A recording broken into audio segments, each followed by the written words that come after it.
ഒരു പെൺകുട്ടിയെ പ്രേമിക്കുകയും അവളെ നിരന്തരം ശല്യം ചെയ്യുകയും അവളെ വിവാഹം കഴിച്ച 7 ഭർത്താക്കന്മാരെ കൊല്ലുകയും ചെയ്ത ഒരു പിശാചിനെ കുറിച്ച് നിങ്ങൾ കേട്ടിട്ടുണ്ടോ? തങ്ങളുടെ സ്വഭാവം മൂലം പിശാചിനെ പോലെ പ്രവർത്തിക്കുന്ന ആളുകളെ കുറിച്ചല്ല പറയുന്നത്, മറിച്ച് ഒരു യഥാർത്ഥ പിശാചിനെ കുറിച്ച് തന്നെയാണ്. തോബിത്തിന്റെ പുസ്തകം 6-ാം അധ്യായം 14-ാം വാക്യത്തിൽ വളരെ വ്യക്തമായി തന്നെ ഈ പിശാചിന്റെ സ്വഭാവത്തെക്കുറിച്ച് പറയുന്നുണ്ട്. ജീവിതകാലം അത്രയും സത്യത്തിന്റെയും നീതിയുടെയും മാർഗത്തിൽ ചരിച്ച തോബിത്ത് എന്ന വലിയ മനുഷ്യന്റെ ജീവിതകഥ പറയുന്ന പുസ്തകമാണ് പഴയ നിയമത്തിലെ തോബിത്തിന്റെ പുസ്തകം. തന്റെ സുഹൃത്തിൽ നിന്ന് തനിക്ക് ലഭിക്കുവാനുള്ള 10 താലന്ത് വെള്ളി മേടിക്കുവാൻ ദൂരദേശത്തേക്ക് പോകുന്ന തന്റെ മകന് തുണയായി ഒരാളെ അന്വേഷിക്കുമ്പോൾ ദൈവത്തിന്റെ ദൂതനായ റാഫേൽ മാലാഖ തോബിത്തിന്റെ മകൻ തോബിയാസിന്റെ തുണയായി പോകുവാൻ ദൈവം തിരുവുള്ളമാകുന്നു. യാത്രയ്ക്കിടയിൽ പല വിചിത്രമായ അനുഭവങ്ങളും അവർക്ക് നേരിടേണ്ടി വന്നുവെന്ന് വചനം സാക്ഷ്യം നൽകുന്നു.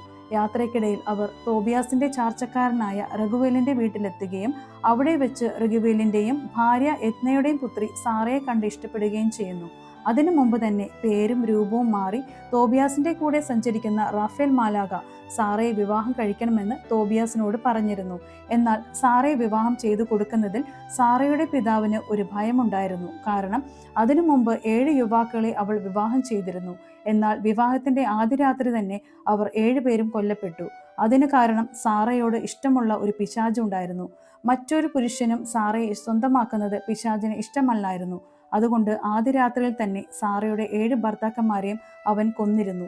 എന്നാൽ ദൈവദൂതൻ പറഞ്ഞതനുസരിച്ച് പ്രാർത്ഥനയിലൂടെയും പിശാചിനെ അകറ്റാനുള്ള ചില വഴികളിലൂടെയും സാറയും തോബിയാസും പ്രവർത്തിച്ചതിലൂടെ പിശാച് ഈജിപ്തിന്റെ അങ്ങേയറ്റത്തേക്ക് പലായനം ചെയ്തു. ദൂതൻ അവനെ ബന്ധിച്ചു എന്ന് തോബിത്തിന്റെ പുസ്തകം 8-ാം അധ്യായം 3-4 വാക്യങ്ങളിൽ നമ്മൾ വായിക്കുന്നു. ഇത് നമുക്ക് നൽകുന്ന ദൈവിക സന്ദേശം എന്താണ്?